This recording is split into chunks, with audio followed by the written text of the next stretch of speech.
ನಾಭಿಯಿಂದ ಮೇಲಕ್ಕೆ 7 ಊರ್ಧ್ವ ಲೋಕಗಳು ಇದೆ. ಯಾವುದು ಅಂತಂದ್ರೆ ಭೂಲೋಕ, ಭುವರ್ಲೋಕ, ಸುವರ್ಲೋಕ, ಮಹರ್ಲೋಕ, ಜನೋಲೋಕ, ತಪೋಲೋಕ, ಸತ್ಯಲೋಕ. ಈ ರೀತಿ 7 ಲೋಕಗಳು ಊರ್ಧ್ವಕ್ಕೆ ಇವೆ. ಅದೇ ರೀತಿ ನಾಭಿ ಸ್ಥಾನದಿಂದ ಕೆಳಗಡೆಗೆ ಅಂದ್ರೆ ಪಾದಗಳವರೆಗೂ 7 ಅಧೋಲೋಕಗಳಿದೆ. ಈ ಅಧೋಲೋಕಗಳು ಏನು ಅಂತಂದ್ರೆ ಅತಲ, ವಿತಲ, ಸುತಲ, ತಲಾತಲ, ಮಹಾತಲ, ರಸಾತಲ, ಪಾತಾಳ ಲೋಕಗಳು. ಇವು ಅಧೋಲೋಕಗಳು. ಅಂದ್ರೆ ಅಜ್ಞಾನದ ಲೋಕಗಳು ಅಂತ ಹೇಳ್ತೀವಿ.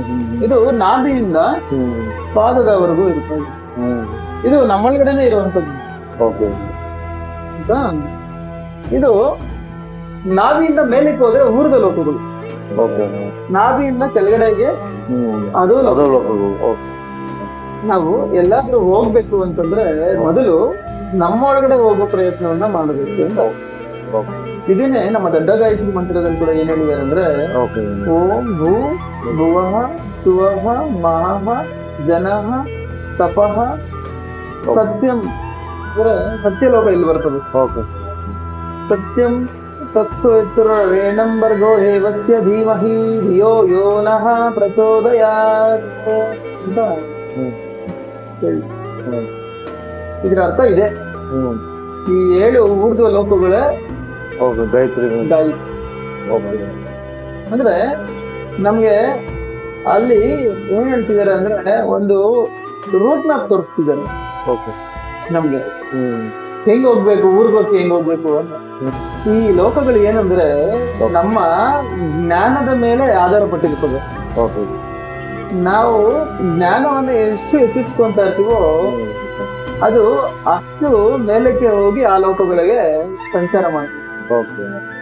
ಇದು ಈ ಲೋಕಗಳೆಲ್ಲ ನಮ್ಮ ಜ್ಞಾನದ ಮೇಲೆನೆ ಆಧಾರ ಪಟ್ಟಿರ್ತವೆ. ನಾವು ಯಾವ ರೀತಿ ಇದನ್ನ ಜ್ಞಾನವನ್ನ ಹೆಚ್ಚಿಸ್ಕೊಂತ ಇರ್ತೀವೋ ನಾವು ಆ ಲೆವೆಲ್ ಅಲ್ಲಿ ಇರ್ತೀವಿ ಅಂತ. ಇದ್ರ ನಮ್ಮೊಳಗಡೆನೆ, ಮತ್ತೆ ಹೊರಗಡೆ ಅಲ್ಲ.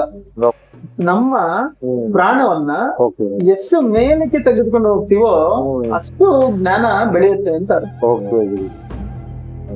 ಅದು ಸಾಧನೆ ಮುಖಾಂತರ ನಾವು ಮೇಲಕ್ಕೆ ಹೋಗುವಂತ ಪ್ರಯತ್ನವನ್ನ ಮಾಡ್ಬೇಕು. ಅದು ನಮ್ಮ ಒಳಗಡೆ. ನಾವು ಸತ್ತ ನಂತರ ನಾವು ಯಾವ ಸ್ಥಿತಿಯಲ್ಲಿ ಇರ್ತೀವೋ ಆ ಲೋಕಗಳಿಗೆ ಹೋಗ್ತಾ ಇರ್ತೀವಿ. ಅದು ಸತ್ತ ನಂತರ ನಾಭಿಯಿಂದ